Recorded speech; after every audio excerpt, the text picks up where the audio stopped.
कराची के शहरियों ने वफाकी बजट से मायूसी जाहिर कर दी है। उनका कहना है कि बजट में अशियाए खुर्दनोश की कीमतें कम की जानी चाहिए, लेकिन ऐसा होगा नहीं।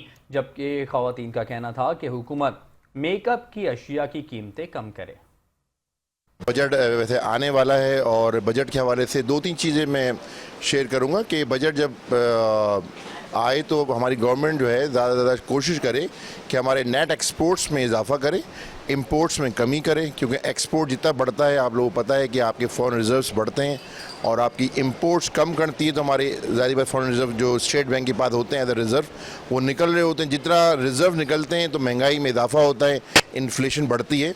तो गवर्नमेंट को चाहिए कि इस पे ज़्यादा फोकस करे और अपने विजिट जो जाती है गवर्नमेंट बाहर लेके लोगों को, वहाँ जो खर्चे होते हैं उसको कम से कम करें, कट शॉर्ट करें। जहाँ पे 12 लोग जा रहे हैं वहाँ पे 4 लोग जाएं। बजट के हवाले से यही कहूँगा कि गवर्नमेंट को जो है ना स्पेशली बिजली के जो बिल हैं उनमें रिलीफ देना चाहिए। जो 200 यूनिट और 201 यूनिट वाला फार्मूला है उसको ख़त्म करना चाहिए, क्योंकि उसकी वजह से बिल जो है ना अगर 2250 आता है 200 यूनिट का और 201 यूनिट का उससे ऊपर का फिर वो 8-10 हज़ार पे चला जाता है, डबल ट्रिपल हो जाता है।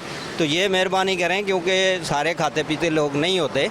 और दूसरा ये है कि जो सरकारी मुलाजमीन हैं उनकी तनख्वाह जो है वो अभी सुन रहे हैं कि 10% बढ़ा रहे हैं, अपनी तो पार्लियामेंटेरियन ने 300% बढ़ाई है।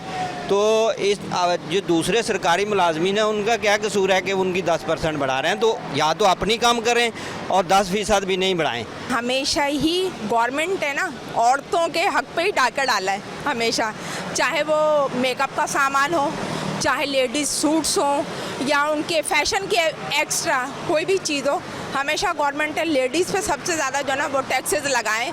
और लेकिन फिर भी टैक्सेस लगने के बावजूद भी फिर भी आपको पता है कि ख़वातीन फिर भी अपना पूरा कर ही लेती हैं, खुद जॉब करके या XYZ कोई भी काम कर कर वो अपने ज़रूरियात पूरा ज़रूर कर लेती हैं।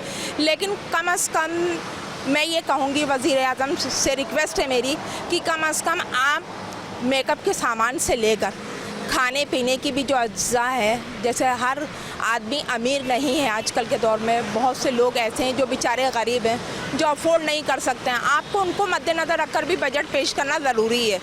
लेकिन बहरहाल हम तो कह सकते हैं, रिक्वेस्ट कर सकते हैं उनसे और आगे उनकी मर्जी है, जैसा वो बेहतर समझे, आगे अल्लाह मालिक है।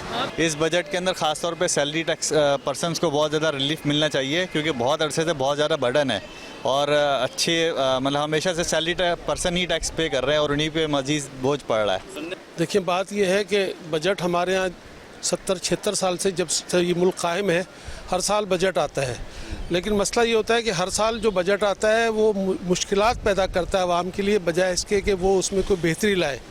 अब पिछले साल का जो बजट है उसमें इन्होंने इतने सारे टैक्सेस लगाए थे कि वो अब इनसे टारगेट भी पूरा नहीं हो रहा था और अब इस साल फर्दर उनमें टैक्स बढ़ा रहे हैं। अब टैक्स जमा करने के आपको पता है 4 तरीके इनके पास है FBR के पास, जिसमें कस्टम ड्यूटी, एक्साइज ड्यूटी और सेल टैक्स और इनकम टैक्स है। अब वो इतने बढ़ा दिए, कॉर्पोरेट सेक्टर भी हो गया, इंडिविजुअल सैलरी पर्सन है उस पर भी टैक्स बढ़ा दिया। तो अब उनसे वसूल नहीं हो रहे पैसे, तो इन्होंने फिर क्या किया कि उसका शॉर्टफॉल पूरा करने के लिए पेट्रोलियम लेवी बढ़ाई और इस हद तक बढ़ा दी कि 100 रुपये लीटर जो है ना वो डीजल पर भी पेट्रोल पर भी। अगर ये लेवी जो 4 साल पहले ज़ीरो थी उस हिसाब से देखा जाए तो 150 रुपये लीटर पेट्रोल और डीजल होना चाहिए था, अब 100 रुपये फ़ी लीटर ये ले रहे हैं। तो अब और इस साल जो अभी बजट आने वाला है ये और भयानक होगा, इसलिए कि हमारा कर्जा जो पिछले साल तकरीबन 62,000 अरब का था वो इस साल बढ़ के 78,000 अरब का है। अब आप सोचिए कि जब पिछले साल हमारा जो था 8,500 अरब कम था कर्जा, तो उस वक्त हमने सूद की मद में 9,775 अरब रखे थे।